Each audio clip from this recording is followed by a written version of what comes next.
The Bostonian is Matt Perrault. This is our city. The Book is Dave Sharapan.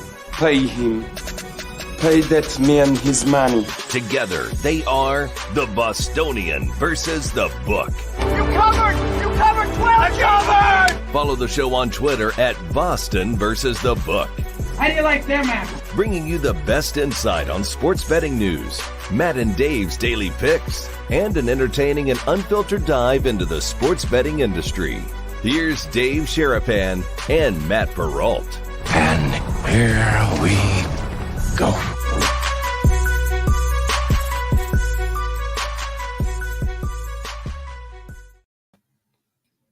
Off and running on a Thursday. How are you, Brigade? Welcome into another episode of the Bostonian versus the Book. Dave Sharapan, the Book, Matt Perrault, the Bostonian, live YouTube, Twitter at Boston versus the Book, and we are replayed on Sirius XM channel 159 and on Sports Grid TV. Dave is going all filla, filling the Phillies today.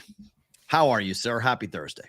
Happy Thursday to you as well, to the Brigade, everybody here, always on time, always there when you call, right here on the YouTube channel at Boston versus the Book, the at symbol. More and more people joined and more people follow and hit the thumb. Don't be a bum. All that stuff. They're alert. We started. We're here. Groups here. Yeah, we're all in with the Philly. This is a Philadelphia Panthers basketball club. What? Pick this up. Yeah, this is a established 1925, I believe. What league? I don't know. That? I have no idea. Could James Harden play in that league? Well, I mean, consider most of those guys are probably gone off the earth. Like, he probably could. He could probably. They didn't have a 3-point line though, so he may need a league to go play in this year. Yeah, I don't know. He may not be the NBA. He may not be playing in the league this year. Yeah, I broke out all the Philly stuff today, so we'll have multiple hats ready to go. We could bet over on the hats. You can bet over on the ish time. We'll have BVB bonus time. Comments, all that other stuff. We'll have brief BVB bonus time. We have to. Didn't yesterday. I don't know if we're gonna do it today. We got something to do at 1:00 Pacific time today, so it's gonna be tight. We'll see. What did the group think of the late start time, the West Coast start time? Did you get any feedback directly from that? I got none, but I saw the numbers were up, so maybe people found it late, got to it late. I don't know. I didn't see really anything how people felt about the start at noon. I don't know how they felt about that. Some people, I know the West Coast people liked it. Right. It's lunch for them. East Coast people, it's kind of the end of the day, heading towards afternoon drive. So I know the podcast listens. It's tough for our East Coast friends because they're already on their way home from work when we do that. So you can tell us on that. All right, lots of good things to get to. We'll do baseball. Obviously, what happened last night. The Astros get back into their series. 8-5 to win in Game 3. Christian Javier continues to be tremendous. Mad Max gets hit hard. I haven't had a great year betting baseball, but last night, maybe my best night. I had that game completely handicapped right with team total over, game over, run line, money line, Astros get back into the series. Do you give Max Scherzer another start in this series? I don't know if they have an option. The Rangers. Yeah, I don't know if they have an option. We'll see how today goes. Today's bad. Today is punt. They are punting on this game today. They have no choice. No, they're not punting. They're just trying to piece it together. Throwing a gas can. This is bad. It's 3 innings max. It's going to be multiple. I mean, it probably over under pitchers used today by the Rangers. It's got to be 5, I would think. I mean, it's a minimum.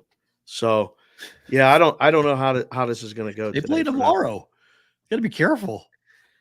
This is the problem. This is where they can't really do that. You can't burn the whole pen just for one game. You got tomorrow to worry about. Yeah. I got this from MLB Network today.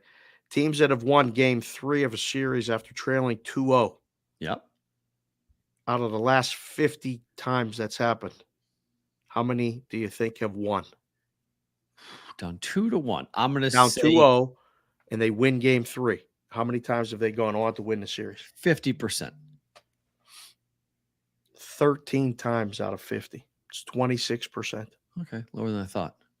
Which is reflected in the series price, which is why I got that stat. Normally, and I was okay, but isn't it reversed? Normally, it's 1-2 goes to the home team. Game 3 goes to the road team. The reason why that number is depressed is because this series is not going the way a traditional series would go.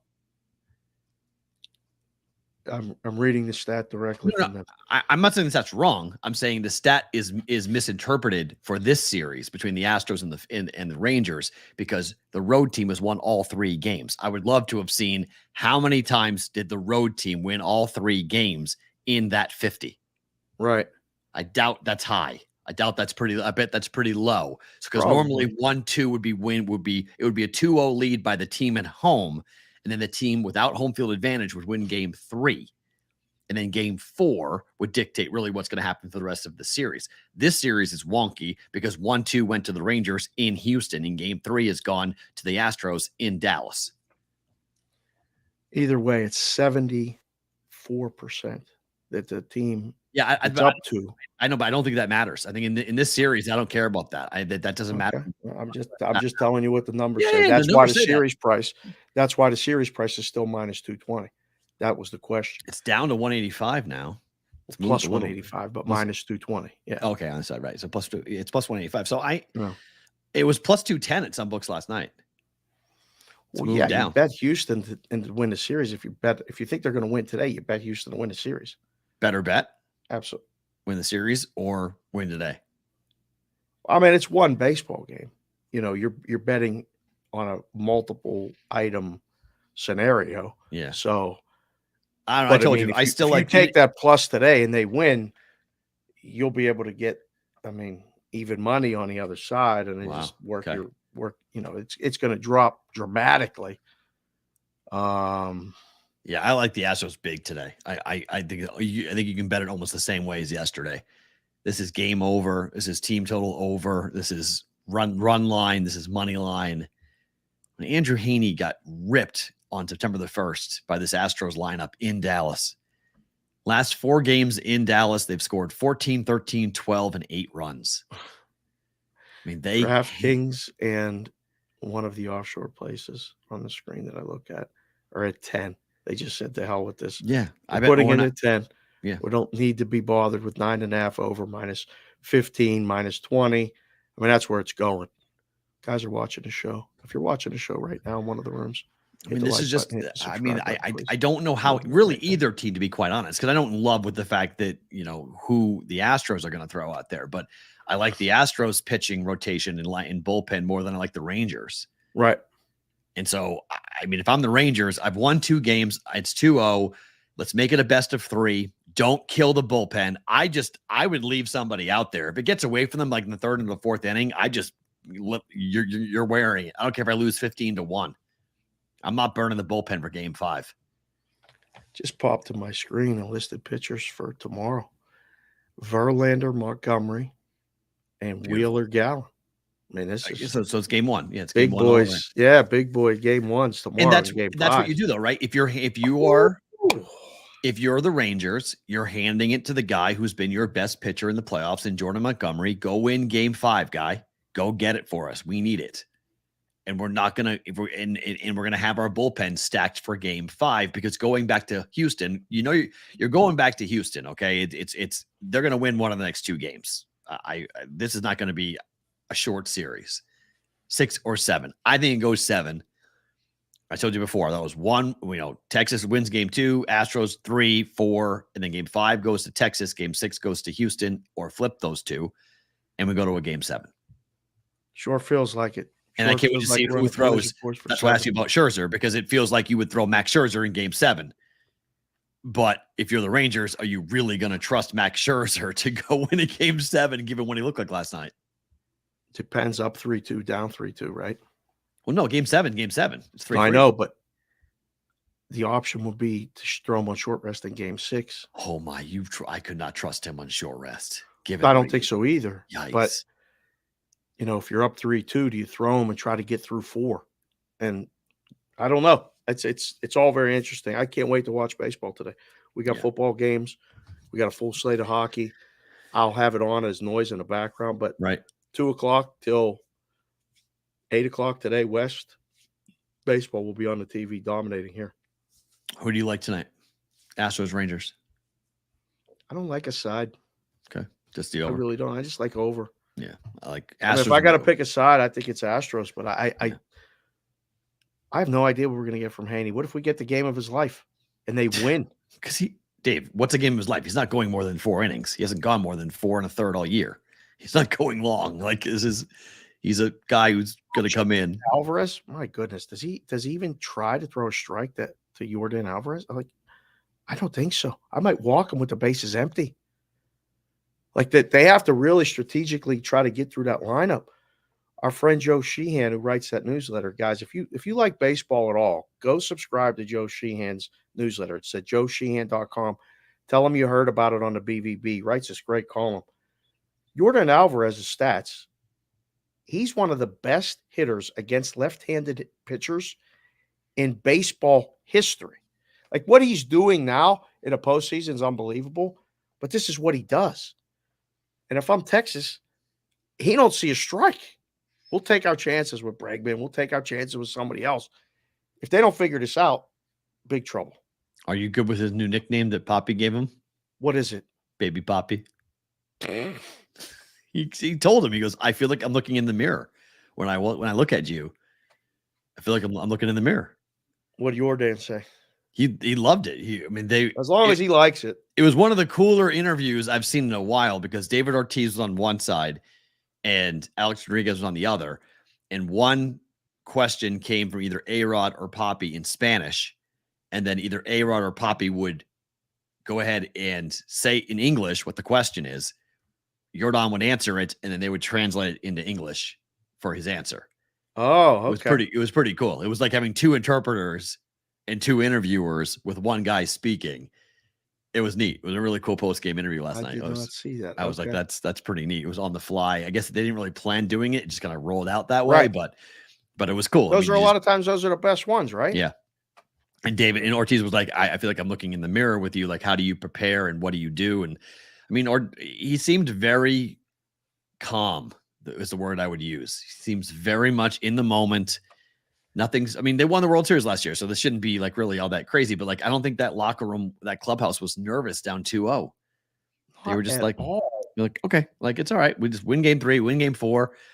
I feel like they woke them up last night. Like that they got to the place where, I said this to you last night, but on the air, you had said, I think they play better when they have a lead. So I was paying attention to that, watching for that. And I was like, you know what? I think there's something to that. It's not the road environment or like getting away from the home crowd or the home media or whatever. I think they're a better team when they're front running. They feel more comfortable. They can put their foot down in your neck rather than come from behind. How about this one from the MLB Network? And these guys do an unbelievable job. And like, I'll shoot them a question and they'll have it answered instantaneously. Teams to score first this postseason.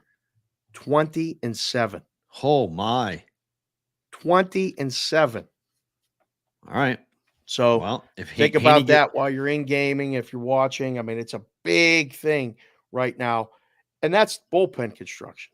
That's these guys coming in and holding a lead and, forcing batters to hit their pitches and dictating at-bats. When you're ahead, you dictate the at-bat. I don't have to swing at that. We're already winning. When you're down, you have to go after pitches you may not, and it's working. You watch the games and you say it, and then you ask the kids, and they send me this thing. I'm like 20-7. Wow, that's 70%. So, first inning run, Yurfie, Astros, parlay that into the Astros money line. You play off it if you want. If they score first off Haney tonight, which I think they will, I don't mind a Yurfie tonight. Both pitchers giving up runs potentially. What the hell's the price of that? That's a good question. The yes got to be significant favorite in the Houston, I'm going to say minus 180. Whoa, you went a little extra there. I was going to say minus 150. That's for a Yurfie? Yes. That's low. No's a big favorite usually. Yes is you're right. 140.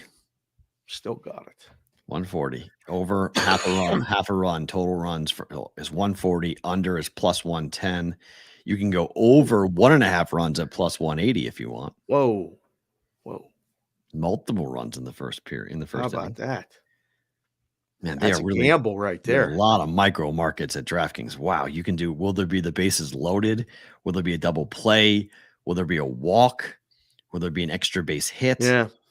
Oh, and that's the top of the first. You can break it down to the top of the first and the bottom of the first. Oh my. Astros hits over a half a hit. or the exact number of hits they will get, 0 to 4+. Rangers, same thing. You have to get the exact number, like was 0, 1, 2, 3, or 4+. Yep. 0, 1, 2, 3, 4+. 1,200, 12 to 1 on 4 or more in the first inning. J. Dow Betts said the Yerfie is minus 130 on FanDuel. Nice.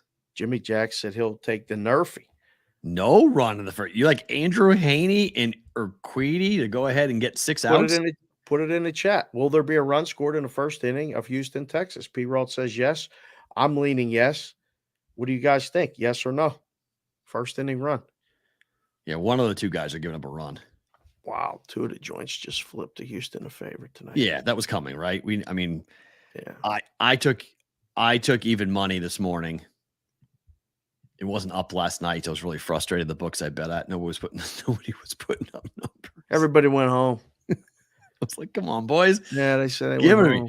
Leave it till the morning. And then they popped it up, and I popped it. I bet it this morning. So you were out looking at hockey anyway. I was looking at that too, though. They locked it on me. I was out betting hockey, and they locked it on me. It's annoyed. I was getting frustrated by that. I wanted to bet all 3. Yeah. Well, so, you got yes.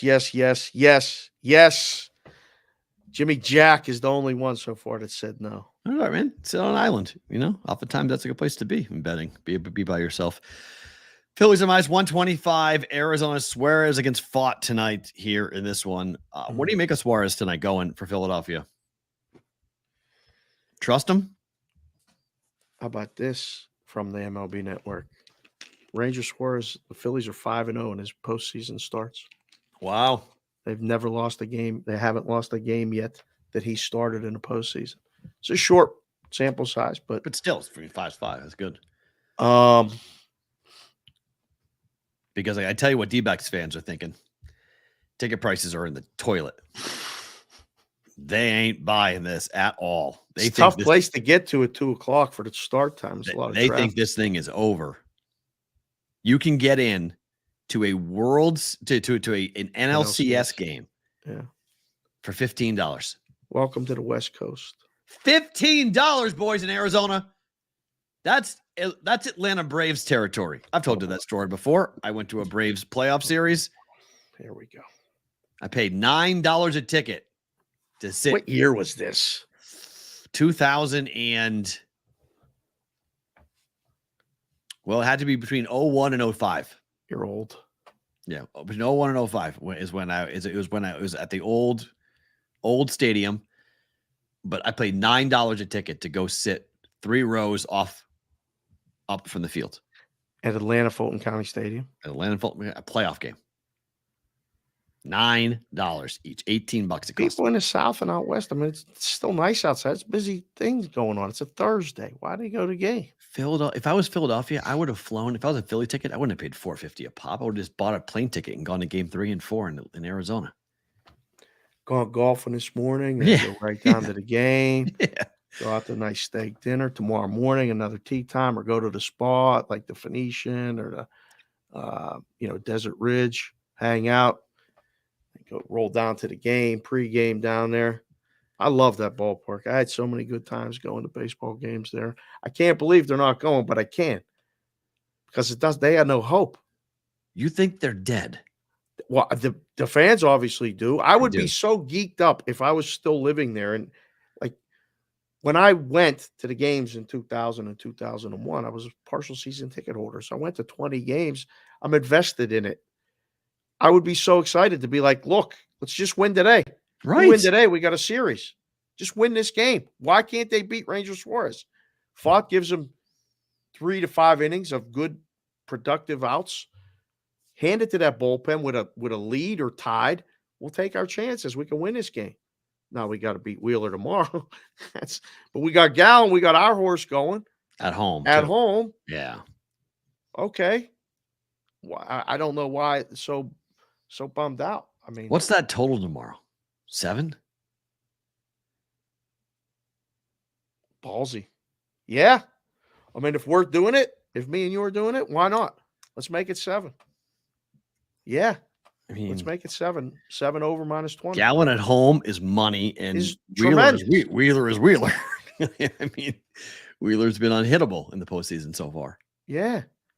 Covey said that sounds relaxing. Come out. I'll pick you up. Let's go. We'll go.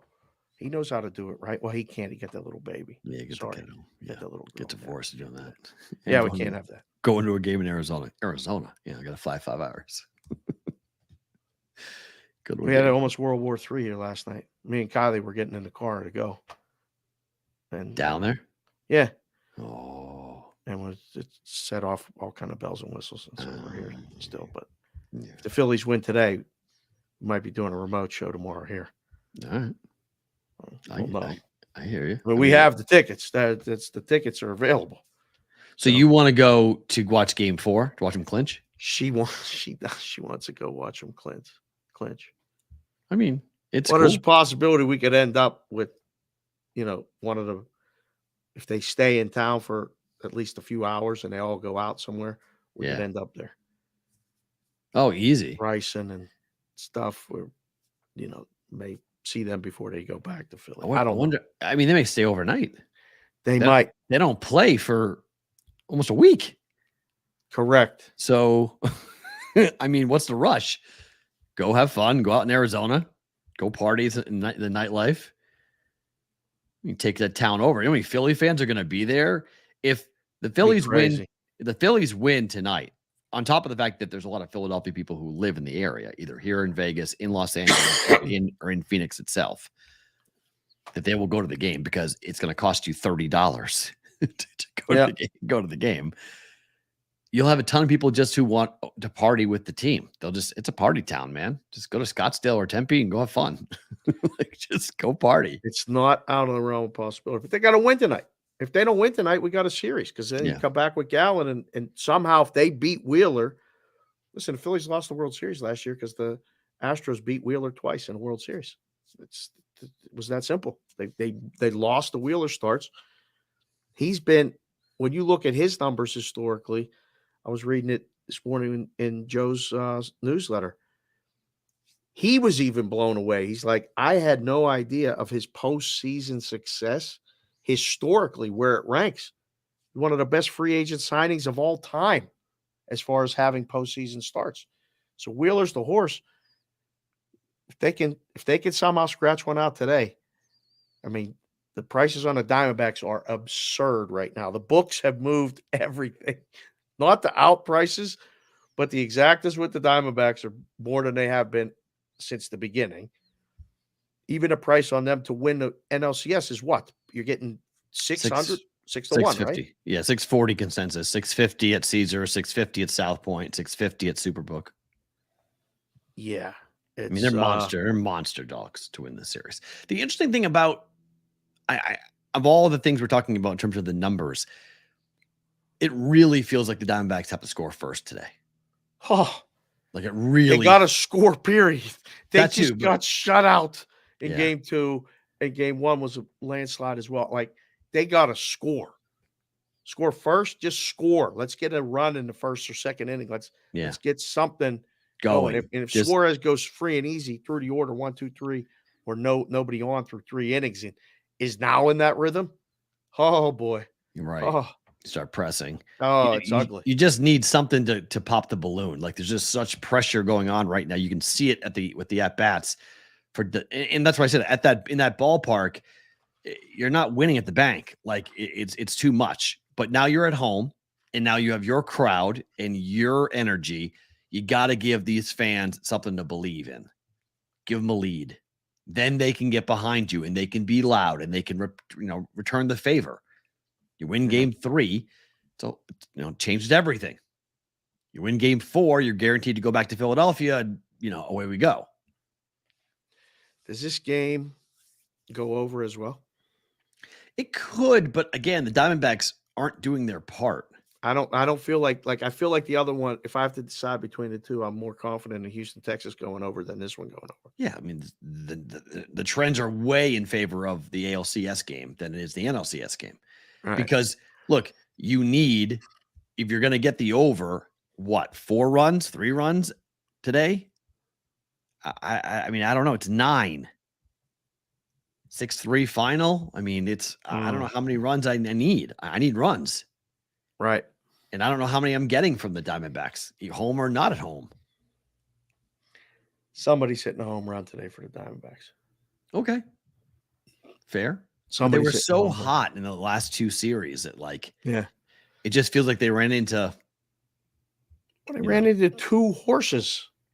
Right. Nobody was beating Wheeler and Nola those 2 nights. Nobody in baseball was beating them those 2 nights. They were exactly what old school aces are those 2 nights. Magic. Give me the ball. Nola's ball was moving so many different ways. Realmuto did an unbelievable job catching the ball because it was like it was late movement. Mm-hmm. I was watching it with Ranieri. I said, you can't hit that. He's got to try to just make sure it gets anywhere close to the strike zone so they swing. And Wheeler was gas, and then hook. It was a clinic. Marte, there it is, Covey. Who hits the homer? Carroll, Longoria. Wow, Longoria to hit a home run would be a monster ticket there. That's a big price. What is it? It's one of those 3. I think it's one of those 3. If the Diamondbacks have a game today, one of those 3 hit a home run. Home run props for the Diamondbacks. Longoria is plus 475. Carroll is plus 950. Lefty. What's Marte? Marte is 425. So 425 Marte, 475 Longoria. Yeah. Bryson Stott's plus 850. I mean, if you want to keep on riding the Castellanos trains, only plus 475. Schwarber is plus 240. You don't get as many at bats. How about Schwarber plus 240? That guy's unbelievable. Plus 240 on that. If he sees a fastball his first at bat, somebody's not paying attention. Right. He'll chase. Yeah, I sit. I'm the pitching coach watching the game at home, going, throw it away, throw it down, throw it. And that's what I used to do with the kids when they were on the mound. I'd call the pitches, and then they wouldn't throw it where I said, and I'm like, "What are you doing?" I tried. They miss spots too in the big leagues. I mean, it happens. Yeah, you just can't throw a fastball. You can't miss with a fastball center cut. Like middle, you're in you're in trouble. If the ball's going in the pool. If you throw Schwarber middle today, the ball's going swimming. I bet some book somewhere has a prop. Will ball 100% be at the pool today? Yes, Arizona. Yes, I've seen like 4 books in Arizona do that. Yes. Will there be a ball? Will there be a ball hitting the pool? Yes, 100%. Unbelievable. That'll be what's inside of the pool, what's not. Is it on the fly? Does it end up there? Longo isn't starting. Wow, Longoria is not starting. Who's at third base? Just put that in the chat. He's not starting. Who's at third? I don't know. What? Wow. Santana's going to the game. Congratulations. Have fun at the game. Yeah. Watch a little BVB and go to the playoff game. That's fantastic. Jeez, if I was there, I'd meet up with you. Who are we betting? Who are you taking? I think Phillies first 5. Like it. I think that's the bet here. Because I'm really not 100% that the Phillies are going to win the game. But I mean, I think if I'm picking a side or have to pick something, Phillies first 5. It's the same price. Yeah. Minus 125 for the game, minus 125 for first 5. But the recipe for the Diamondbacks is they got to get a run. You can't go through 3-4 innings without scoring. It could be 1-1 after 5. We'll take our chances with if the Diamondbacks, we'll take the chances with that bullpen. But trailing, man, it's going to be hard. It's going to be hard to come back. It's not a wrap, okay? But if the Phillies score first, don't like Arizona's chances in the game. So, Eron Sean said he is in the lineup. Okay. I was going to say, he got this far. Where's he going? Landon Higa's in for the first time. He's been busy. He said life got in the way, but he's happy to be here today for the live show. What's going on? Thanks, Landon. Good to see you. You got to represent Hawaii. Landon's our Hawaii guy, so on Roll Call Friday, when Landon's here, you could check Hawaii off. That'd be another state on the list. Thank you. Yes, it would be. We like it a lot. So last night, the Las Vegas Aces won their second NBA championship back-to-back here. How about that? 4 games over Liberty. they literally puked the game. Literally puked the game. That was I would have loved to have known that before I bet the Liberty that the team had the flu. That would have been a nice bit of information to have been privy to, but pretty wild to go shoot a 3, puke in a bucket, shoot a 3. It's quite the scene last night from the New York Liberty. You ever do that? You ever like it when you played sports? You ever just playing and then just puke and then keep playing? But not from being sick. From running. I did it from getting hit in the stomach. Oh. I got it. I got hit. So I got hit, puked, went back to play. But it wasn't because I was sick. I never played when I was sick like that, where I couldn't imagine playing a sport with the flu, throwing up and keep playing. That's wow.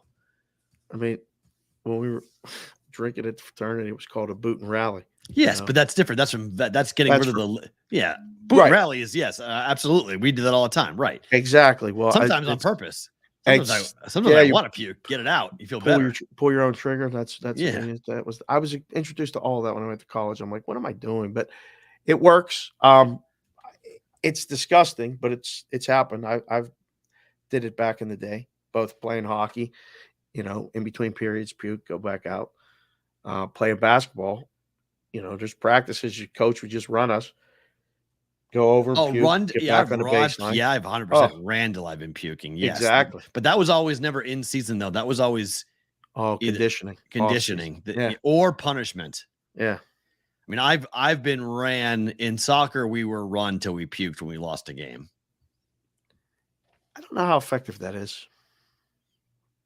The coach was really pissed off. He had a right to be really pissed off. So I mean, I think our basketball coach was pissed off too, but that didn't really. I don't know how much that bonded anybody or wanted to make you play harder for him. It bonded us in basketball. When I puked for soccer and I puked in basketball. Right. When I puked in both off season, the basketball puking was solidarity because like soccer was I'm going to run you until you puke because you guys did such nasty. Like you didn't listen to me. You didn't play the way you're supposed to. Basketball was like, we're going to be the best conditioned team in the league. And one time my coach he brought the trash barrel out and put it in the middle onto the basket. He put it on the basket and just said, run until somebody throws up. When somebody puked, then he stopped. That's old school stuff. I don't know how I would fly today. Why wouldn't that fly today? It's such an interesting thought. I know you're absolutely right. But like this is the part of society where I realize I'm old. Yeah. Because I'm 46 years old and I'm like watching some of these parents and I'm watching some even like in kindergarten or fourth grade, but with Madeline, like the way that we treat kids now. Like, does anyone say the world's a pretty fucking violent place? Like it's a tough place to grow. It's a tough place to live. And we're going to send our kids out. Like my daughter's going out with a switchblade and a hammer when she leaves the house. Like she's going to know what the world is. And if that makes me an old school asshole, then I'm an old school asshole. Like I don't understand this idea of like, we can't run our kids to puke because that's abuse. Why is that abuse exactly? Like the human body, you're not going to die. Right. As long as you're not doing it to the point where if a kid's in trouble, you stop. Like you pay attention to it. But if the worst thing that happens to the kid is that he loses his lunch, like what are we doing? Come on, man. I don't know. Like I know that there were things done in practices and locker rooms and all this other stuff that if you try to do today, somebody would say something and then it would result in a hearing. Yeah, like hazing is different though. In a locker room, it's not hazing. It's just being a hardcore disciplinarian coach. It's forcing the kids to fight. What do you mean? That will. Yelling at the kids? What do you mean? The way they yelled. I mean, you can't grab a kid by the face mask anymore and scream. See, I don't like. I just see that stuff. I don't. Putting your hands on a kid, I'm not okay with that. Not by any means. I'm making kids do stuff. Practice all the time. Yeah, I don't like that. I never liked that. I hated that when a coach touched me. I'm not saying it. Yeah, but I mean, now it's a fireable offense where it was just a Tuesday practice and you just ran the same route wrong for the 10th time. And I had to look you in the eye and say, you're listening to me. Like you can't do that stuff anymore. But running. I don't like the physical stuff. Like I don't like hazing. I don't like the physical stuff. I don't like the stuff that's going on Northwestern. I mean, there's some really, if you ever search Andover High School baseball hazing, it's really bad. I mean, we had a really nasty hazing story in my high school. And after I left, it was probably 10 years after I graduated, but it was all over the news. It was front page story of Andover, of the Boston Globe, and it was nasty. So I don't like any of that stuff, but like just pushing kids hard, pushing kids to the brink. I have no problem with coaches doing that. I have no problem with teachers doing that. I tell Madeline's teachers all the time. I say, push her as hard as you want. I go, shit. I go, I'll tell you when to stop. Push her as hard as you want to push her. Give her as much work as she can do. That's the exception to the rule, though. It's crazy. Like that should be the rule for every kid, right? I want to push every kid, but you can't because they get pushed back. And then, I mean, like Sebastian Anthony just said, he can't make kids do push-ups anymore as a punishment. What the? That's such like, that's so nonsensical what to is me. That? Like, yeah, that's so dumb. Like, what are we doing? I mean, like that is like, I mean, so wait, when you go in the military, this doesn't apply to the military, right? No. Okay. No. So, but I mean, but there are some things you can draw from military team building to sports team building. I would think so. And if you mess up, give me 20. How is that bad? Like, like, are you kidding me? Like, that's ridiculous. Right. That helps a kid. It's a punishment. I mean, I don't know how many laps I ran in my high school career. Perrault, laps now. Yeah. Run 2 laps, come back, keep playing, make the same mistake again. Run 2 laps. And, it's just how it was. It just, wow. Keith Graff, who I've never seen in the chat before, but welcome, sir, just said my kid's varsity coach got canned for cursing. Oh. He swore at the kids, you're fired. Oh what? My gosh, that's such. I mean, like, this is what I mean. It was, to coach the kids as long as I did. I mean, I had to take an annual test and get certified and pass a background check. All that stuff was fine. But there were tournaments we played and it was terrible. Like we were just bad. And we would go to practice and it carried over. And we started these things called bow and arrows, where we got on one foul pool, we jogged to the other foul pool and then sprinted back. Oh, yeah. So it was like, a slow jog like this and then a sprint back. Now, and they thought they were doing one. Now do that every time they stranded a runner. It was like, you're going to do a bow and arrow. So they knew driving home from California, like we had 8 on deck bow and arrows at the next practice. 8. Oh, see, we did it. My travel team used to do it when we'd come back with the bus before you could go home with your parents. Oh, you ran. Oh, we did hills. We ran hills. When you got home? After the bus, you would get home. That's some wow. They would say, we'd get off the bus and my coach would say, clean up. And we all would go back out there and they just put the lights on and we'd run hills until we were done. And then he's like, he would tell the parents, like, we'll be done in probably 20 minutes. They're running.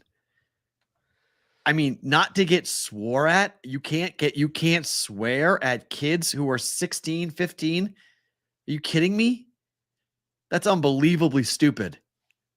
We had that talk at 14. When we got to 14U, we were like, look, there's going to be times you guys are saying it. I hear you guys talking to each other like that.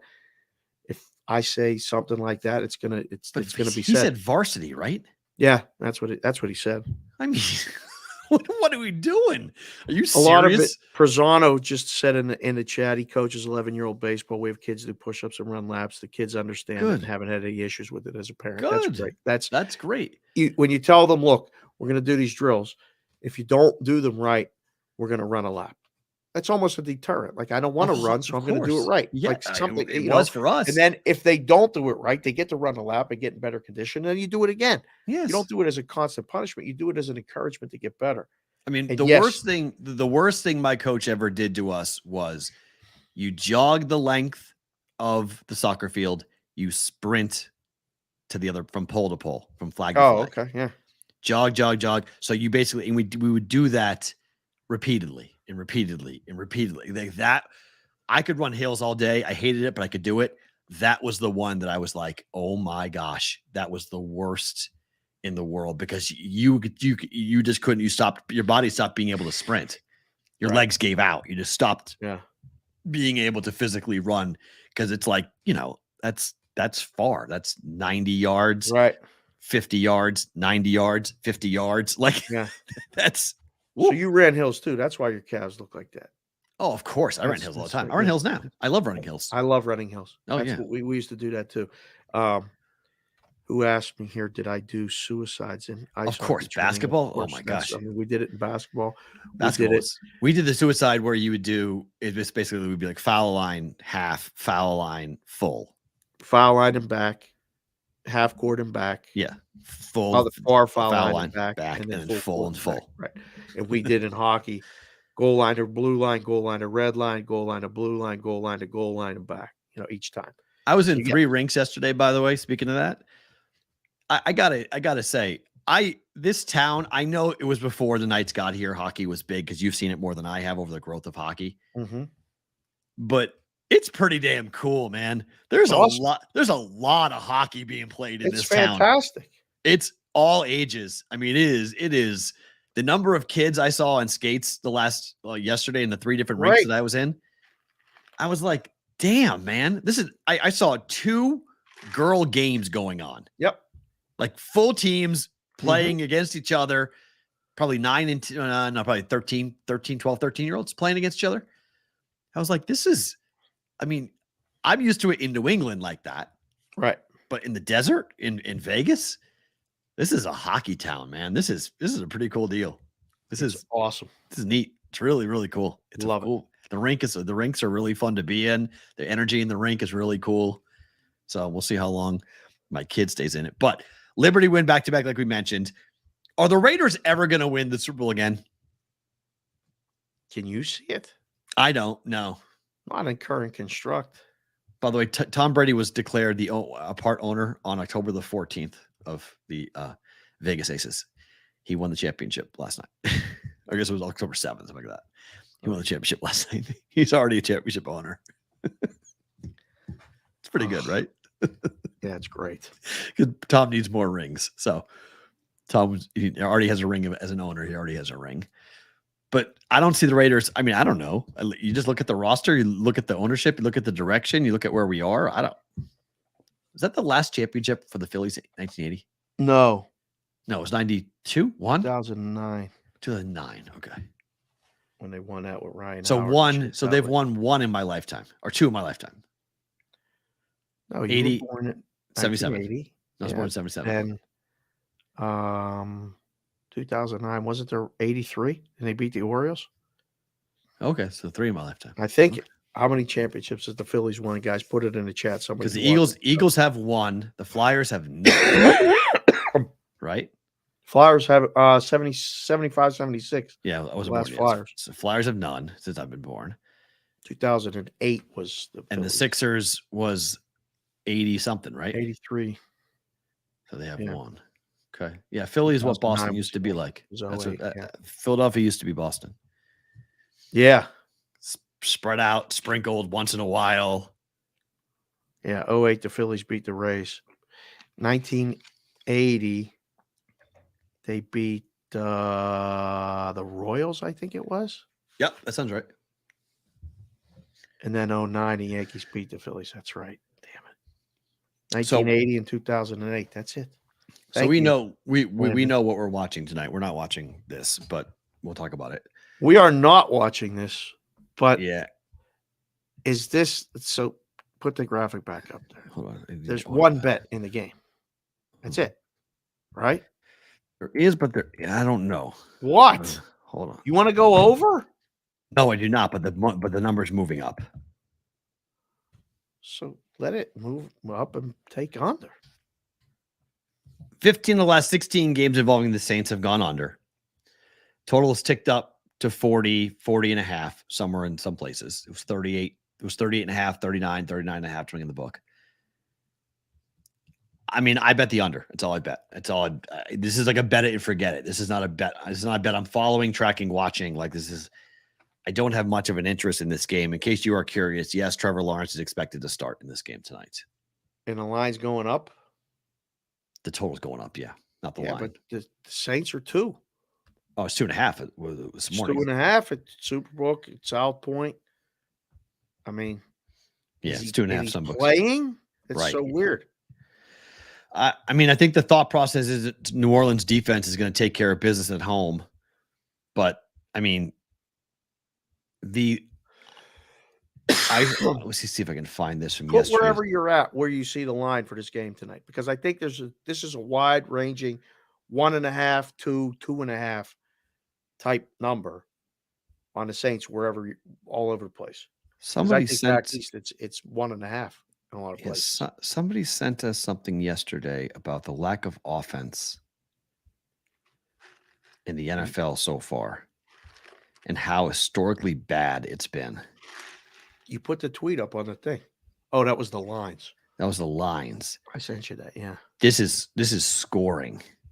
Like we've seen such a horrific just haven't seen any offense like this, lack of offense like this in so long. Right.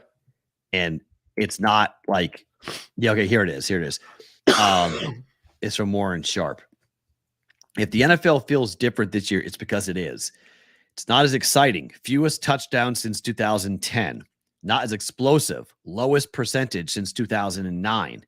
Not as entertaining. Largest margin of victory since 2014. Wow. Not good. Wow.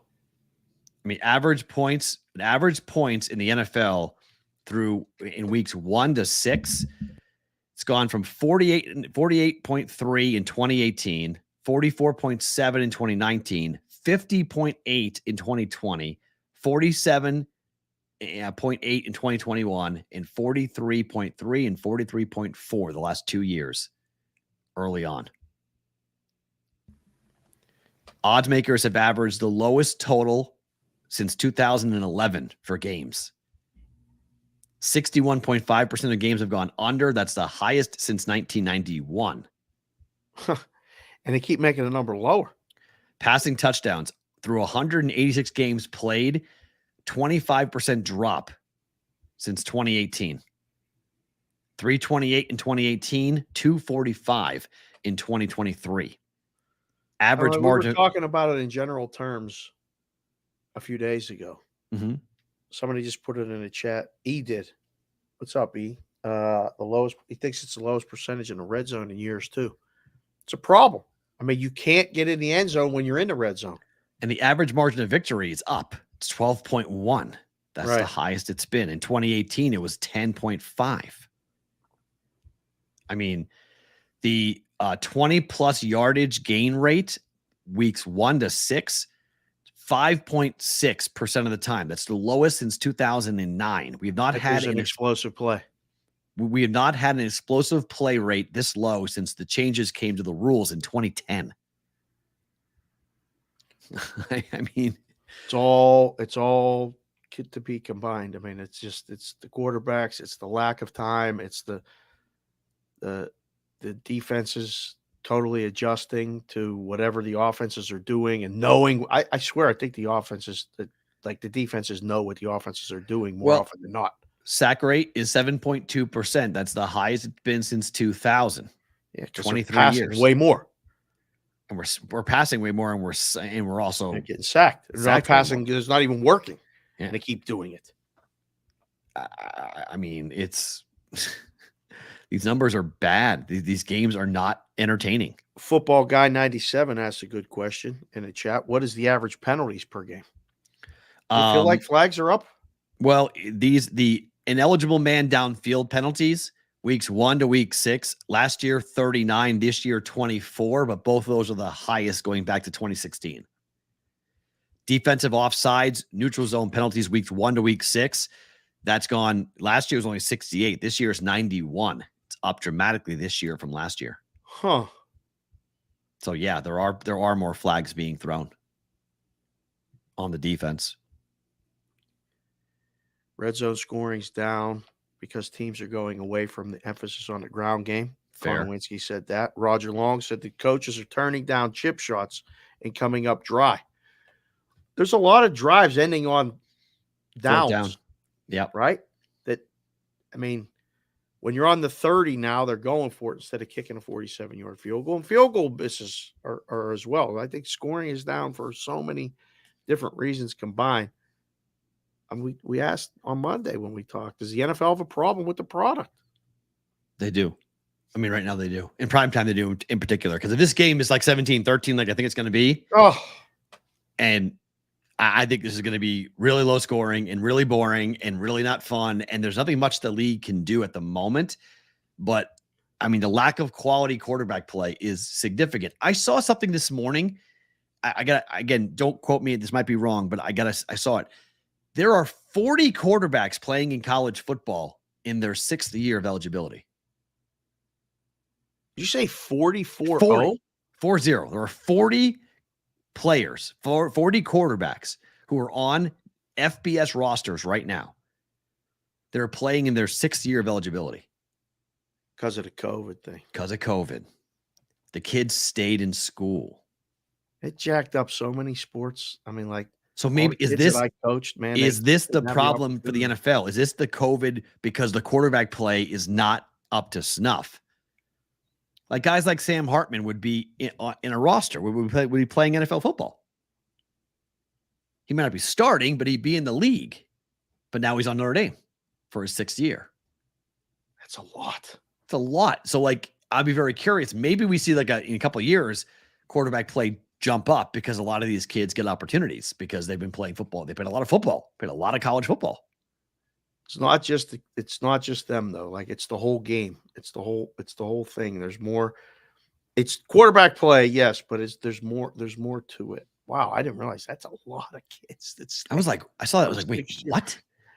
That's how is that part of the reason why the NIL and the transfer portal and stuff is so active, because those kids would just be gone. They would be graduated. They would be done. There's opportunity. There's 40 places. That's a lot. Of 118, can't wait to tell Kylie that stat. Wow.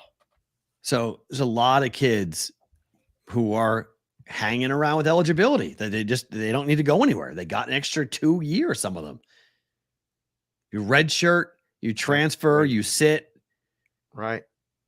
You just start to like get these kids are getting like 3 degrees when they're leaving. You're staying in school. Yeah. I mean, hopefully that'll lead to better quarterback play, right? Like you'll get maybe polished, like or their careers are quicker. Or I just again double check that stat. Someone go find that. I saw that on Twitter this morning. I was like, is that right? That's crazy. There's 40 kids who in their 6th year of eligibility, and Sam Hartman was one of the guys they referenced. And that is true. Sam Hartman is a 6th-year quarterback. It's like, okay, so maybe that's why the product for college football is so much better. Kids have been around longer. They're older players.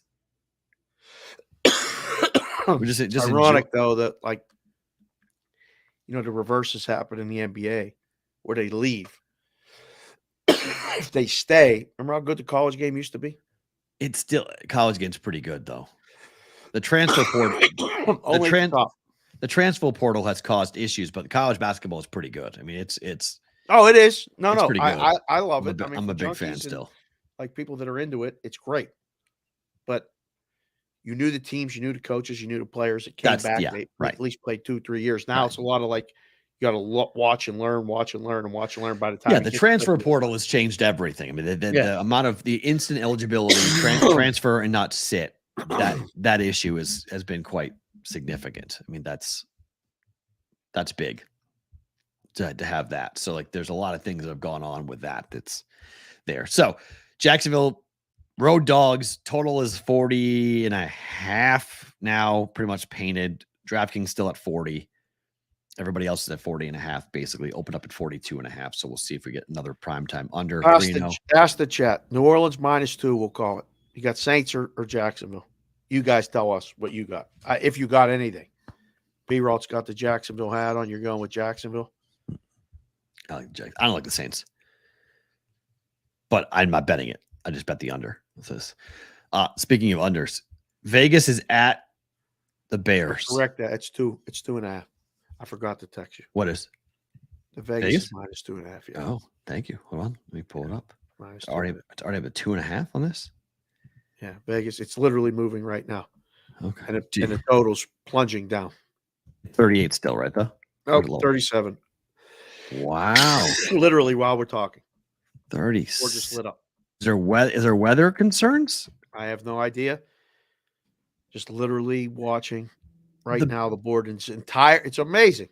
Everyone's moving at the same time. I got 1, 2, 3. 4, I would look 5, at the team 6, total 7, for the 8, Bears. 9 books with this odd screen on the wager box. I'm looking at the team total Everyone's for the Bears in this game.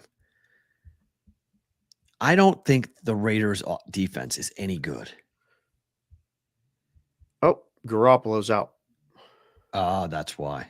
Okay. There it is. So he's not Thank playing. you, Vinny Konowitsky. So he's not playing. Okay. Well, wait, Garoppolo's out, so the line goes up? No, down. It was 3. Oh, it was 3. Okay, that was 2.5. 3. It opened at 1, though, right? I don't know if anybody actually had one. You got to Okay. watch that opener column. I don't know where he gets that sometimes. Okay. Yeah. So it was 3, and now it's not. It's coming back to Bears. Coming back to the Bears, and the total's going down as well. Yep. Here, look, the quarterbacks that they've played. The Raiders played the Broncos in Russell Wilson, which we know is garbage. Okay. Gave up 38 points to the Bills, real offense, real quarterback. Yep. Gave up 23 points to the Steelers, but the Steelers' offense is horrible. Gave up 24 points to the Chargers on the road, but okay, but there's questions all over the place. Divisional game, blah, blah, blah. They gave up 13 points to the Packers, but Jordan Love's awful. That was a tough one. Gave up 17 points to the Patriots, but Mac Jones and the Patriots are awful. I don't think this team is any good defensively. Like their numbers have them as a top 10 defense. Right. But misleading though, right? Completely. I don't think they're a good defense at all. I think the Bears are one live, and I think the Bears to score over their team total I like in this game. Atlanta Coos, ATL Coos said Bajent might process defenses faster than Fields. It's Bajent versus Hoyer, JC from KC said. Well, after watching him play, the first series was a disaster. But after that, he settled down and looked pretty good for the Bears last week. Wow. And he's the kid that came from B-House neck of the woods. Right. That no one recruited him, came out of D2. They liked him a lot. He can run. He may be a better passer. I don't know. I mean, we'll see. He looked pretty good throwing the football. Pretty accurate with the ball. Not he doesn't feel his arm strength, but looks more accurate throwing the football. So we'll see. I think the Bears are live. I think the game is going to go under for sure. Okay. Patriots are catching 8 at home against Buffalo. Why is this number going down? You want that? No, but why is this number going down? It was 8.5 yesterday. It's 8 now. Why? Teaser. Protection. Now they're taking the Patriots up. Taking the Patriots up. Yeah, they had to move the line down. There's no other reason. Patriots plus 14. We got to find the at home against. Got to find the bottom for the Bills. Wow. Circus said the hell with it. They're at 8. Everyone else is at 8.5. There's still 9s out there. Yeah, that's because I guess they're taking teasers. I don't know. Do you want anything to do with the Patriots against the Bills? No, I can't. But this number, it keeps you off the Bills, doesn't it? You want to lay more than 7? No, I don't either. That's how you just. But it is a teaser special. I mean, at 8, tease it down to 2. Yeah, of course. But at 8, 9, you take it up 3 6 points. You get to 15. That worries me. I'd rather pull it to 3.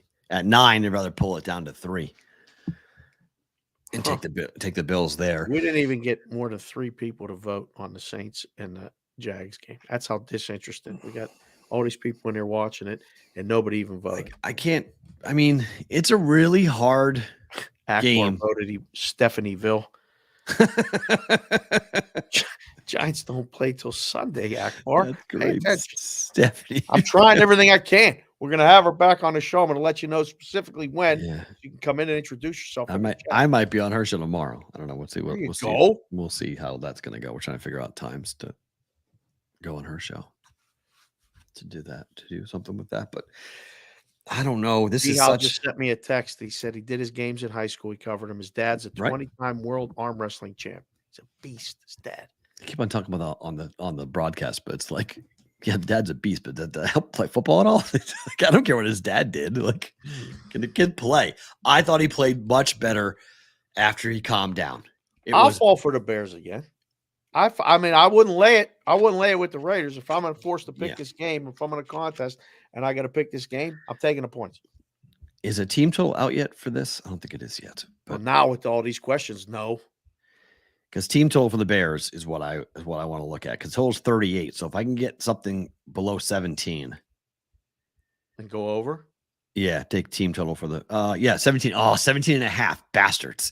Right where I wanted it. I'm going to say the number 17 and a half. What do you want? Jerks. I wanted 16 and a half. It was 16 and a half. I would have bet it. 17 and a half gives me pause. Jerks. It's right where I wanted it. It's right where I wanted the Bears team total. Oh my God. 16 and a half. I would have bet it over. 17 and a half gives me that. Can you buy half points on team totals? Try it. You can't, right? Try it. No, I mean, put on a list. Either I can or I can't. It's not no I list. don't. I mean, listen, anything is possible now. I'm all in with the Kevin Garnett every day. Anything is possible in his books. Someone somewhere will probably let you do it. If it was ours, I'd be like, sir, the total 17 and a half. You can bet. But I want 17. Can I buy the half a point? I know you do, but you can't do it here. Go down the street. It's minus 112. It's minus. Wait, why wouldn't you give it to me for minus 120? Give me half a point. You lay 130? No, but for half a point. I'm like, there you go. 18 That's cents. the team total. You're going to charge me 18 cents for half a point? Otherwise, go down the street. That's it. Just telling you, that's the rules. What are you doing? That's not even fair. Ravens, Lions, maybe the game of the week. Laying 3. That's not a bad statement. This one's going to be entertaining.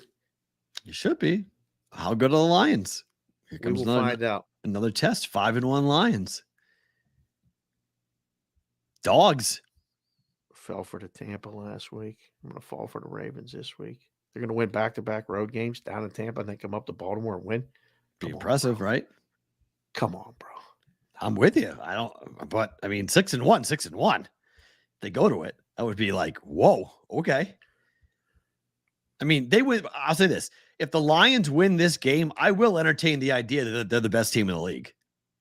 No question. I'll entertain it. If you win this game, you can win on the road at Baltimore after winning on the road last week. 3-point dogs, go in there and win the game outright. Put it in the chat. Put it in the chat right now. We got guys already doing it. Covey said Ravens. E said Lions. Dave's Daily Picks, Lions. Dang. Wow. Lions or so Ravens? Many. I need to see the injury report for the Ravens before I say that. Who's coming back? Who's not playing? Once I know that, I can say what I think. If the Ravens are still really banged up, then maybe the Lions are live. But the Ravens get guys back. I don't think so. Man, let's see. JPC the fourth. Claircheck came in and said one pride. Lions. Yeah, so Clowney's questionable. Lions. Marcus Williams is questionable. Malik Harrison is questionable. Give me, who is in, who is out for the Lions. Sean, Lions. Pierre Chevalier, Lions. Daniel G, they're 3-0 on the road, boys. They are. Lions. Alt line, Lions. Daniel G, minus 10.5. Minus 10.5. What are you doing? Wow, Whitrock Lions. Oh, my goodness. Yeah, I don't really agree with you guys, but okay. Wow. Your Pittsburgh Steelers at the Rams. 3-point dogs. Doesn't it feel like you guys are live? Why is the line not higher? It feels like you guys are live. I really think the Steelers are live. Line should be higher. Line should be higher. Right? Should be on north of 3. Yeah, the books are waiting. 4. Let them lay 3. Oh, right. Okay. Let them lay 3. Yeah, I think the Steelers are the side. in this game. I don't. Right now, I don't. I think the Rams win the game. For my win total over for the Rams, for the Steelers, rather, this is a big game. I need this game. I need the Steelers to win this game. Well, they got 3 wins so far. They do. They're 3-2, but it would be awesome to be 4-2 after 6. Oh, it would be fantastic. Given what's coming up for them schedule-wise. I mean, they've got a stretch where they're going to go Jaguars, Titans, Packers, Browns, Bengals. I have a feeling the Rams are going to complete a lot of passes, both to Cooper Kupp and to Puka, and they're going to just – this is a problem. They're going to – It is. But the more you throw, the more that TJ Watt has a chance that's to fine. make but a play. Like, they're going to do a lot of quick things, and I have a feeling that Secondary's bad for the Steelers. That's true. this is just like It's not good. Yep. I was looking at it a little bit last night, and I had to send the plays in for the Bettis show. Okay. And I used the Rams. You took plus – you laid the 3? Yeah. And I like the game over, I told him. Oh, I agree with that. Total was only 42 on the Bet Rivers app. Yeah. So Fair. I just think, I mean, if Pittsburgh got to get turnovers to win the game, they've been done. They did that in Cleveland. They did it here. How many times can they keep doing that? I don't know. I just think that I was gonna try to dive into the Cooper Kupp prop market. They weren't up. Nothing's up on. I mean, you got to send these picks in for the show on the weekends. You got to send it in on Tuesday or Wednesday. They don't put the props up till today, if they put them up at all, or put them up tomorrow morning. So I was like, guys, there's no props. I know what the number is, probably 96.5 for Kupp, but can't say it because I don't know what it is, and the graphics got to match the thing. So I was like, I don't know with the props, but I don't know. Lands on 3, JC from KC. Not impossible. Don't hate that point. Speaking of KC, laying 5.5. This is, you tell us what to play public betting because we don't know. This is price discovery. Chargers on the road. How Chiefs have not been covered. Every book in the world be sitting on 5.5 right now. It's fascinating to me. Chiefs do not cover these numbers. They don't. I mean, these are I've fallen for this act before in Kansas City. Bet against the Chargers in KC. Laying 4, they win by 3. Laying 7, they win by 6. Now you're laying 5.5, they're going to win by 5 or 4. Yeah. Right? I mean, it's they're 4-2 ATS, but it's still. I don't. Is there a more frustrating good team than the Chiefs? Kansas City?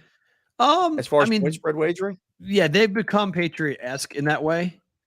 Like, they don't really care. Like, this is they don't care about September. They don't care about October. They know what they're playing for. So they really win. Right. They don't care about any of the style stuff. They just don't care. So that, I think, is a little bit problematic from a betting perspective, is that they're not interested in the regular season. So they can win this game by 3 and be completely comfortable with it and have no worries about it. So they're a tough team to bet for that reason.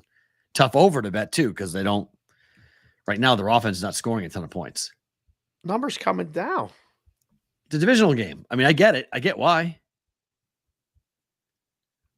It seems so easy. Just take Kansas City and over. It's wrong. It's not going to both win. No. I like the over more than the side. If I had to bet this game, I would bet the over. I don't mind. I don't mind the over. One more NFL game. Sunday night game of the weekend. Philly 2.5-point favorites against Miami. Where does this number close? And isn't this an under bet? 52 has been the number when this total gets to 52. It's like 80%. It's going under. Happened. Yeah. It was 51 on Monday night. Went what? 37, 36. Yeah. 51, 52 is just, this number just is too, in the NFL right now, this is too high. I know it's Miami. I get it. And I know Philly's secondary is not good. I get it. But this feels too high. Can we just all dream together that we get a shootout 34-31 on Sunday Night Football between these two teams, please? It'd be fun. I just want to see it. It's because I want to talk Monday about how great of a game it was. I don't want to talk about primetime unders again. I just don't. I want to see a shootout Like, give the people what they want. Let's get a long touchdown. Let Tyreek grab the guy's camera and take a picture. It's no big deal. But look, in the Charger Cowboy game, you had both those in the first quarter. You had a long touchdown, you had a Dak 25-yard touchdown run, and then zip. They stopped scoring. Yeah, I don't want that. So you can have what you're asking for, and the game still go under. Yeah. So you want multiple big plays. You want multiple turnovers. You want multiple big touchdowns. I want to see it all. Yeah. Can we see it all? I'm excited to see this game. I was looking at the schedule. It's the game. This is the game of this is right. Like I'm gonna break out the Dan Marino again and the Aqua, and then I might go to the Kelly Green one day because the Eagles are wearing the Kelly Green. It's going to be a tremendous uniform matchup, the whole deal. Like, this is going to be old school. You got 5-1. We finally got two teams, good teams. I would say both of these teams are good teams. They have their faults. This could be a Super Bowl preview. Thank you. I was just going to say that. Yeah. How did you know I was going to say? I literally was just going to say, but this could be our first actual real Super Bowl preview. 100%. Cross-conference matchup. Please be a good game. Please. Please. Hopefully you're right. I don't know. I would bet the under. You like under? I like under 52. Don't know on the side. I just think the unders. I sent in the Dolphins. Okay. Don't hate it. Newbie's convinced this is the beginning of a tough couple weeks for the Eagles. Well, if Hurts keeps on playing like the way he's playing, then yeah. Jalen Hurts needs to pick it up. He's not playing. And that tackle's hurt. Like, if he's hurt. Lane Johnson's still out? I don't know. If he is, that's bad news too. Yeah. No, I mean, 5-1, the Eagles have got off to a very good start. Again, we haven't seen a team repeat for the NFC East since 2003 and 4 when the Philadelphia Eagles did it. So it's been 20 years. Dallas is live to come back here and win. Just saying, we could see the wheels come off Philadelphia. Just saying. I don't think. I mean, maybe lose this game, but then they got Philly has Washington next week. Just remember that the Eagles are one game up on Dallas. One. Dallas is off. Dallas is 4-2. They're 5-1. They lose to Miami. They're 5-2. Dallas is off. They win next game. They're 5-2, and it's off we go. So, Super Bowl previews in Baltimore. Good call, JBC to Fort. Claire Chick. If you're right, not out of the realm of possibility. I would kiss you, given what the ticket that I've got on the Ravens. So let's go.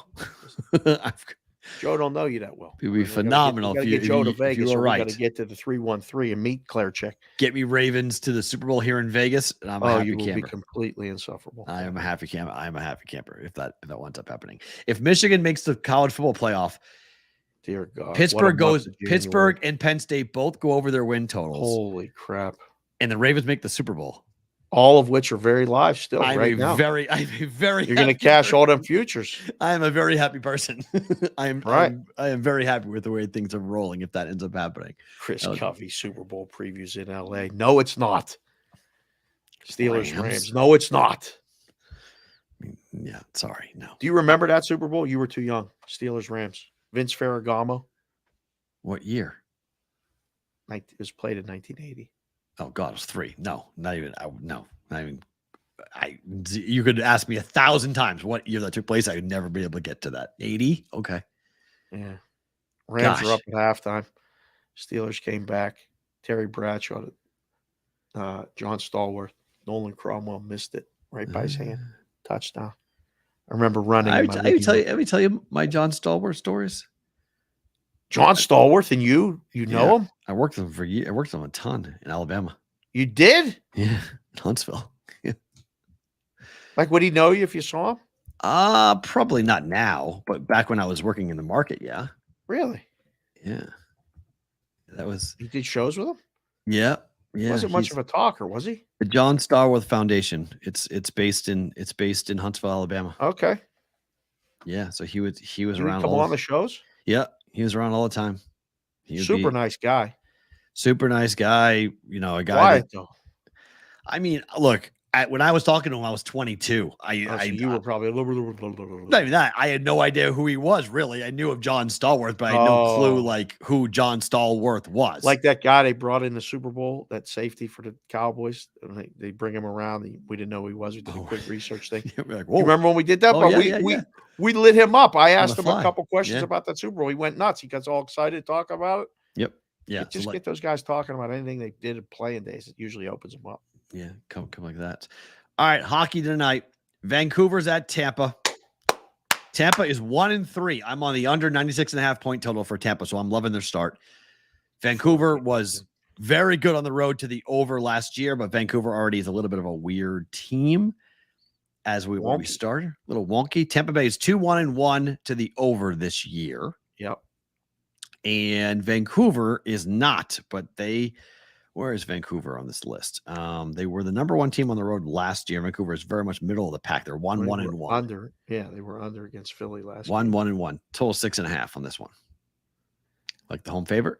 It's crazy. 6.5 with big juice. Big juice. No, I don't like Tampa at all. No. I would love Vancouver to win this game tonight. Send them to a 1-4 start would be perfect. 100% perfect. I would love it. Oh, Vancouver has that Florida swing. Playing Tampa today, Florida tomorrow. Boy. And Toronto's on the same thing. Only 7 on the board at the moment. Others might get to 7, but right. Toronto laying 130 on the road. You like the Maple Leafs today? So hard to like. They are hard to like. But Florida is not because of their like annoying players. Like they just give you that pain. It's never like, easy. I'm going to lay 130 today and they're going to win 5-1. It just doesn't go that way. Like they're going to be down 2-0 and they're going to tie it 2-2. You're going to have to think about going after the other side to hedge the thing. And it's work when you take them. So no, I don't like them. 2-1 start for them. 1-2 start for Florida. Over to 7. Yeah, I mean, it's not horrible. I mean, at the moment, Florida is 2-1 to the over on the year so far.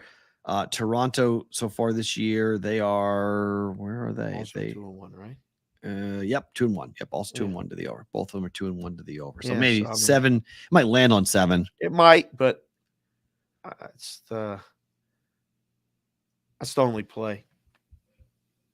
I don't know. You get Toronto in regulation. Not Give bad. yourself a double sweat. That's plus money, right? Don't mind that. The money line on the roads minus 130, probably regulations plus 120. Somewhere in that neighborhood.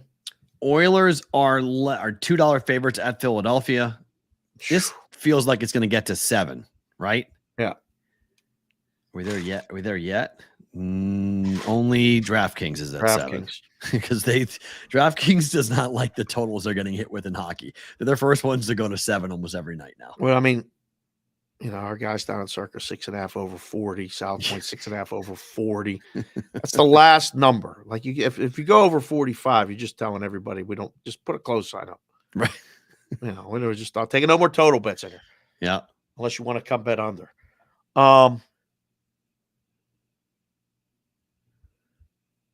Edmonton just continues to roll. Like you're just confident laying. I can't lay $2 and no, but they're 2-0 to the over at the moment for Edmonton. Right. And I guess that number's wrong. It should be 2-0-1. Sorry, I was going to say because they pushed on 7 in their last game. There was 6-1. They won. Right. They had that breakout game last night. I think team total for the Oilers might be the play. Over 4? Yeah. Or is it 3.5? I haven't checked. Let's see. If you can find 3.5. Should be 3.5 because the number's at 6.5. So let's see what the team total is for the Oilers today. 4 flat or 3.5 over minus 6.5 goals for the Oilers are 3.5 heavy juice to the over. What's minus heavy? 150.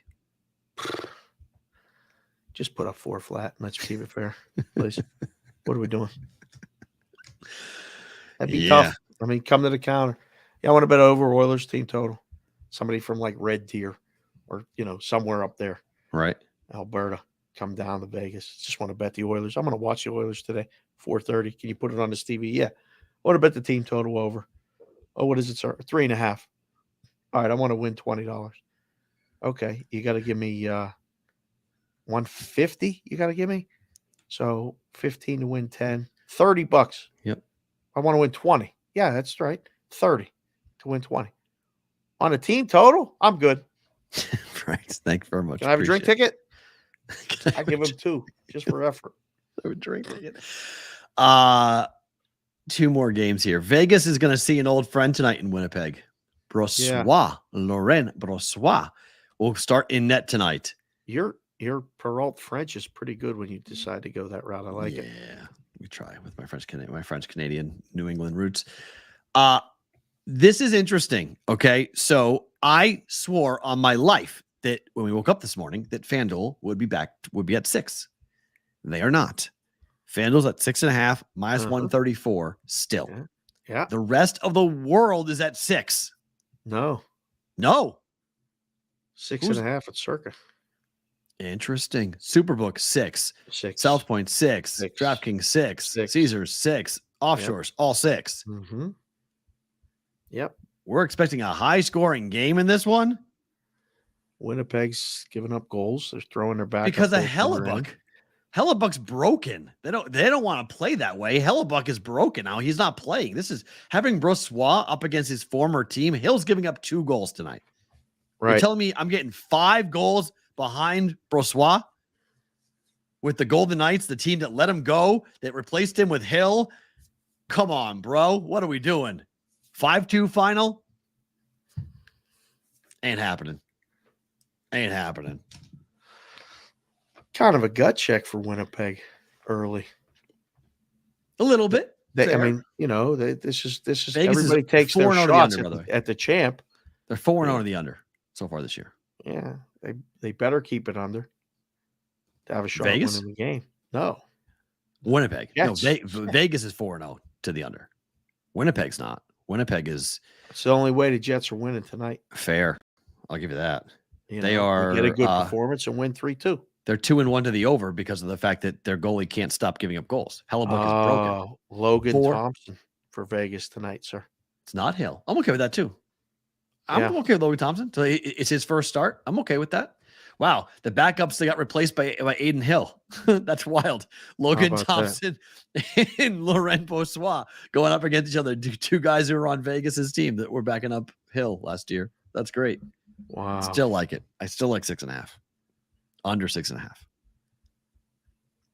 I'm confirmed. I'm on 3 goals, 3 games under tonight in hockey. This is one of them. Look at you. Yeah, I'm on 3 unders tonight. This is how you know you're actually doing the content. No one else in the content space is on 3 hockey unders tonight. Mm-hmm. I'm on 3 hockey unders tonight. So Boston laying 280 at San Jose. This is like Boston's going to have 1 trip out to San Jose. Yeah. They haven't played for 3 days. Yeah. Puck line Bruins. 4-1 final, 3-1 final. Can we do the regulation thing? You can do that too. In 60. Wetzel got me turned on to that. I feel a little better about that than I do the puck line. But they should win. San Jose is terrible. 5.5 the total. That's it. It's minus 180. 6 is the total everywhere. It's minus 180. 5.5. 5.5 is FanDuel. Wow. They're taking. This will not be what everyone else is. I think we haven't had a bookmaker on non-Vegas bookmaker in a while. I really want to see if somebody from the hockey room for FanDuel, if you guys are watching the room, or someone you work at FanDuel, either listening back or watching, reach out to us, ask the BVB at gmail.com or DM on us on Twitter, on Instagram. I would love to find out what's going on in their risk room. Something's happening with FanDuel that's different than anybody else in terms of their hockey totals. And I know it's hockey, so not everyone's talking about it or paying attention to it, but they are consistently different. And I look at them, I've been blessed all week. I've been sending Dave tickets because I've been buying off market prices every night. With FanDuel. Every night. I can confirm 100% true. They're off these market pictures, and then I go check the number and I'm like, good number again.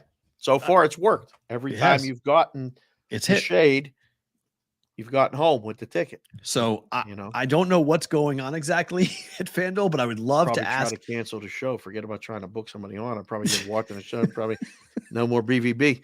They're gonna cut us out now. I just figured it out. I would love to find out what's going on because I love it though. I mean, I love that they're having an opinion. They're taking a lead. Right. I mean, you just said everyone else is at 6. Bruins 5.5 at FanDuel. Okay. What's the juice? With the juice over 20? 134. I give them credit. They're going for it with the juice. When Plus they're off 110. the number, they're making you pay for being off. Yep.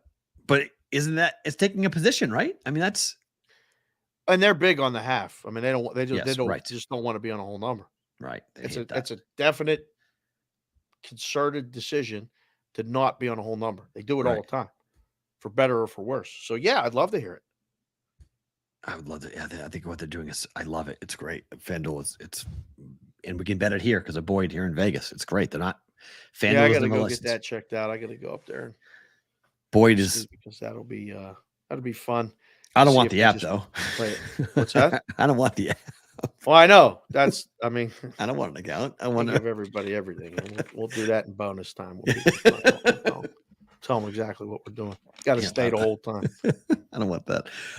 Okay, before we get to better to book it here, the show's going to be pretty much 140 again today.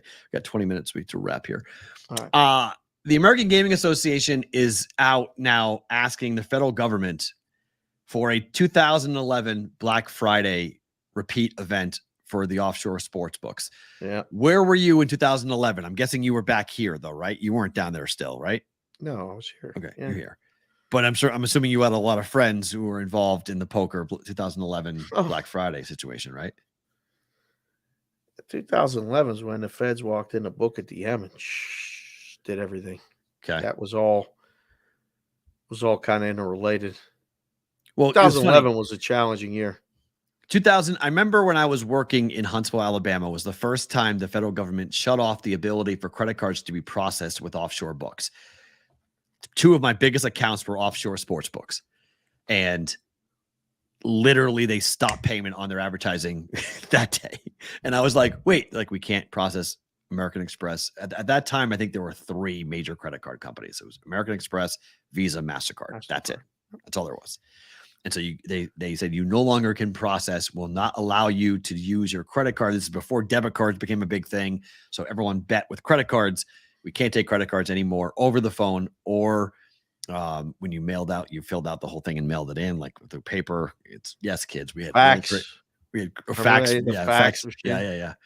So we had very crazy ways of having to send in our accounts and money to bet. So that hammered me one football season. I lost like, I don't know, $4,000 or $5,000 in commission. It was a lot of money at the time. I was like, oh my God, my life's over. I was furious. Then 2007, your thing that happened with that. And then 2011 is when the books, when the poker sites all got shut down. Yeah. From operating in the United States. Forget processing their payments. You couldn't go on the sites. Nope. They just, and they arrested. Party poker was a big one. And they went to the airport, and when guys were getting off airplanes to come to the United States, they were waiting for them with warrants, and they arrested them. Yeah, it was a tough time. Will the feds do this? Will the feds do it again? No. Why not? I don't think they have jurisdiction. 1, 2, they don't have the. What do you mean? What do you mean have jurisdiction? You aren't paying federal taxes. It's tax evasion. It's RICO. They're all down licensed in all these other countries. I just told you I ran into Casey. Right. Casey's all of the quotes, and Casey's no longer with the AGA. He left the AGA and he's the quotes. I hugged him and said, "You got out. Casey, congratulations!" Clark. Like he's out. But right. Bill was there, and Bill Miller, and he asked me that specific question. Because Casey told him I had been in Curacao, and he's like, "Do you want to go down there and see some people?" And I was like, "What are we talking about here? If they're making that their mission, they better focus, because the guys down there, I mean, they don't know where they're at. They don't even know where to begin looking. They need somebody like me to take them." I told Bill, "I'll go with you. Just bring the gigantic bag of money that we're going to need down there to stay because we ain't coming back. You want to go down there and start poking around? My theory is this. The business is the business. All right. Everybody's business is a lot of the same product. Tonight, the line is, we just looked at it. Kansas City's -5.5, and the total's 48 at every place in the world. So you either be different, like FanDuel's doing, change the prices, which you can try to compete. It's a race to the bottom, making it reduced juice. You get more bigger handle, but you get less parlay handle. I mean, it's hard. So what is the answer? Figure out what the guys that are doing it the best, and do it that way. The guys that are doing it the best are down there. And the number one reason why is because they take credit. It's fact. I got on the thing today with Daniel Wallach and talking about Florida and going legal. It was a very good discussion. It wasn't bad at all. But he was saying some stuff that just wasn't true. And he was getting it from, very highly educated financial analysts from different places. And I just told him, Dan, that's not true. You're going to crack down on the offshore. You're going to make these – worry about the books here. If you make the books here better, they're down there. You have them here. Work with them. Hold their feet to the fire. They'll get more business. That'll grow the market. Quit trying to step on the people. What you should do is go down there with your hat in your hand and say, help us make it better up here. They'll never do it. No. They'll never do it. That's admitting defeat. They'd never do that. There's people down there that are going to do it better than anybody's going to do it here ever. I was down there in 97. We got to work in the office one day, and they said, can't take credit cards anymore. What? We were taking credit cards, and we were literally swiping. We had a swipe machine. We would take it. We were so busy, we didn't even get a picture photo ID because the only way to get it was a fax machine. And the fax line didn't always work. So we were like, just take the card, put it in. And then this chargebacks issue started. Where, you open up an account for a dime. We matched it with the bonus for another 100. So you got a 10% bonus. You put in some bets. You lost them all. You called your company and said, it wasn't me. I don't even know who these people are. Well, what? And they would deny the charge. We'd be out the money. So it's not like they took the money and ran, but it was all wasted effort. And they charged us fees every time we ran a card. Right. 3%. Right. Yeah. So we were buried. We were like, all right, we'll just do Western Union. Well, one day they came in and said the Western Union shut down. Yeah, right. What? Oh, okay. Well, by 1 o'clock, there was another option open. Wow. They'll always figure out a way down there because they're doing it for blood. They're doing it for real every single day. The 11 to 10 is life. It's air. It's blood. You have to have it. Otherwise, you're closed. These books disguised as marketing companies disguised as books. It's a way to get in for iCasino. It's a way to build a list. For God's sakes, DraftKings is selling T-shirts now. Did you see that? No. You open up an account, you get a T-shirt of your favorite NBA team. Oh, well, trying to match Fanatics. Yeah, right. Yeah, it's all everyone's just trying to play defense and as to what people are going to offer. What are we doing? Well, ESPN bet's coming now too. So when ESPN that's next. So and they've said they're going to be promo heavy. So we'll see what their promo offers are going to be all over the country. So we'll see from there. So yeah, I don't know. It was something to watch. Time for Bet It or Book It.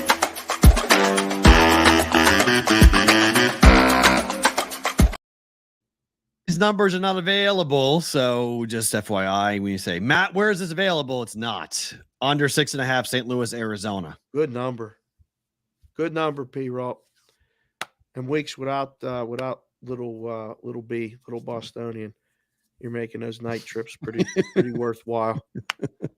You're gonna have to suck it up and get the app or take a pass when you've got to put her to bed and you can't leave. But it's worth the trip. This is good. I like this bet. I'd bet it. It's 6 right now. 6 flat.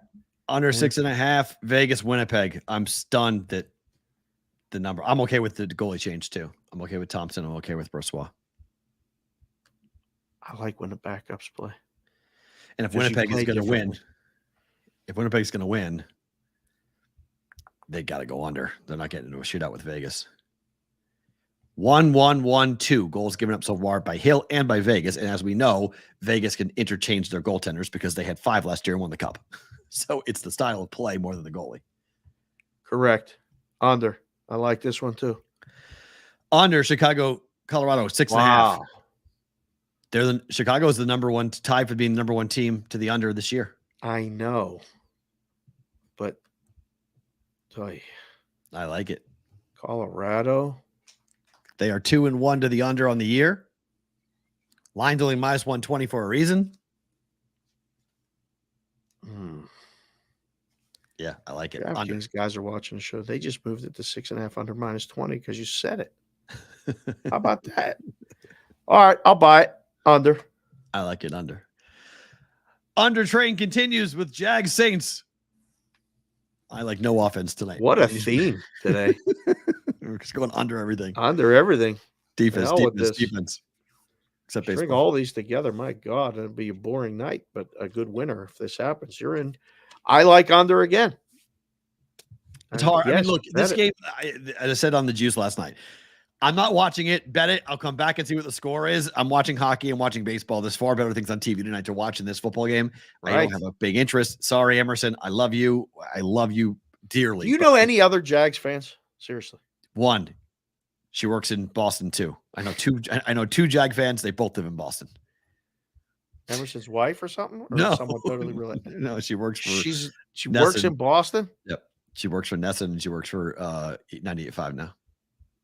A Jags fan, originally from Jacksonville or something. South, yeah.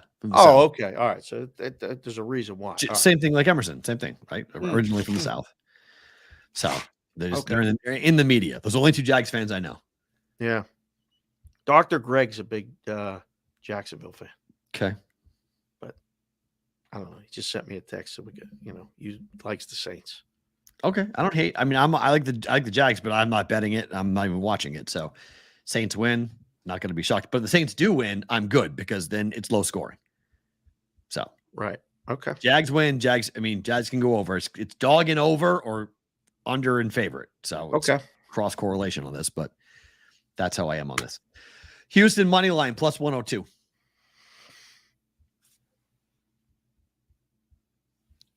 How many more plays you got? I don't want to say bet every one. I think I'm in it, but this is a bet. Okay. This is a bet. We're sweeping a board here. I never do this. And then over 9.5. Well, I like this. So that's it. That's all you got? That's all I got. Those are all This is going to go really, really good or really, really, really bad. It's how it always is with me when it comes to betting. A lot of pluses though. Like this would be a good night. You're on all. Yeah. No, this is all good.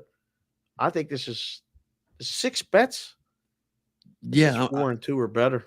Yeah, this is one of those nights where this I 4 like, or 2 or better. I have the other one. I haven't bet it yet, but I'll probably bet. I'm going to bet the Bruins. It's the last game of the night, so I'm going to go all the way into the night and see what the Bruins. Okay. And if I have a good night, I'll bet the Bruins game.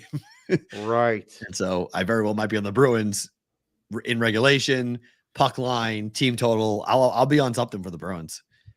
I never get to watch. Maldonado is another Jacksonville fan. That's true.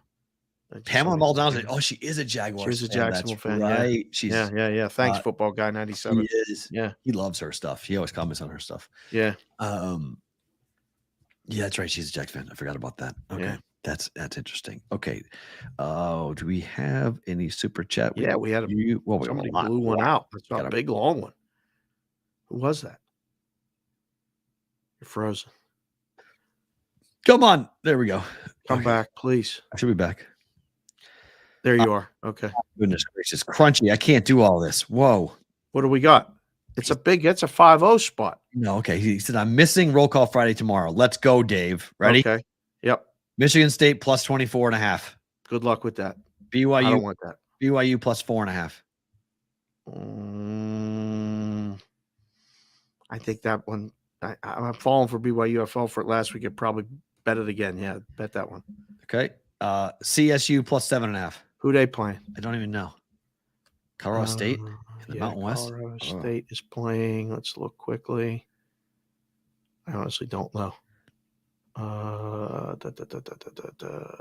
Can't find it. Colorado State's playing UNLV. Oh, Wow. yeah, I'm going Rebels. Let's go. Are you? I think Dog might be side there. Aren't they 6-0 in a 6-0 ATS? It's a good bet for UNLV. Coastal minus 10.5. No Who idea. who are they playing? Hold on, let's see. Coastal Carolina's playing who? We gotta go. Sorry, Crunchy, I don't even know who they're playing. Coastal's playing Arkansas State, laying a big number on the road. Probably the side. Actually, probably the side. Go. More of this on the other side. If you are live on YouTube and Twitter, All if you're on right, Sports Grid, and are you on Sirius XM, we'll see you guys for Roll Call Friday coming up tomorrow. Stay tuned for bonus time.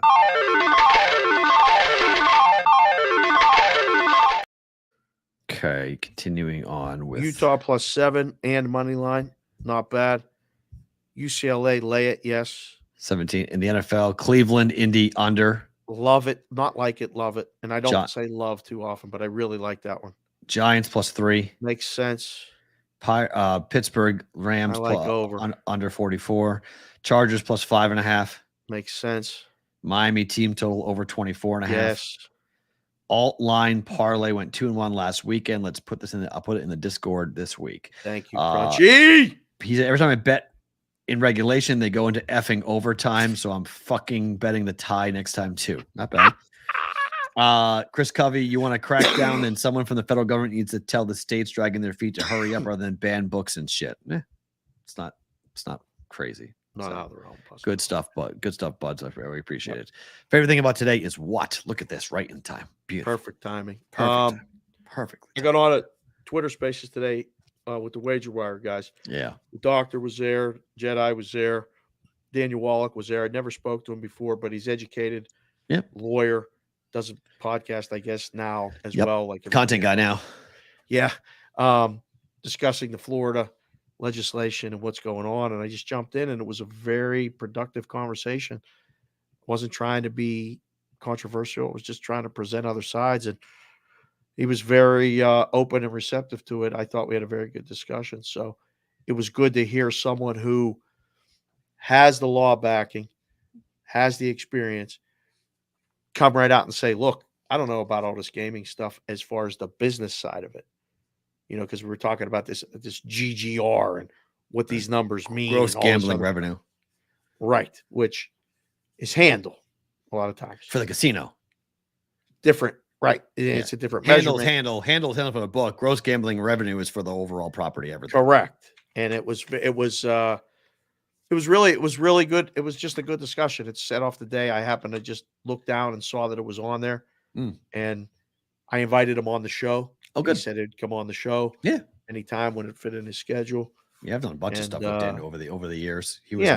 he's one of the guys when PASPA became legalized, when they pulled it down and removed it. He was one of the guys in the forefront who really was talking openly, actively about everything. So he did a ton of radio with me over the years, 18, 19, 20, pre-pandemic.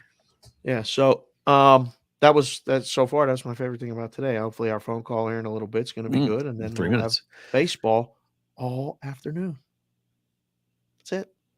Oh, interesting. Wow. What I did. It's got a very interesting email. Oh, okay, Oh, cool. hey.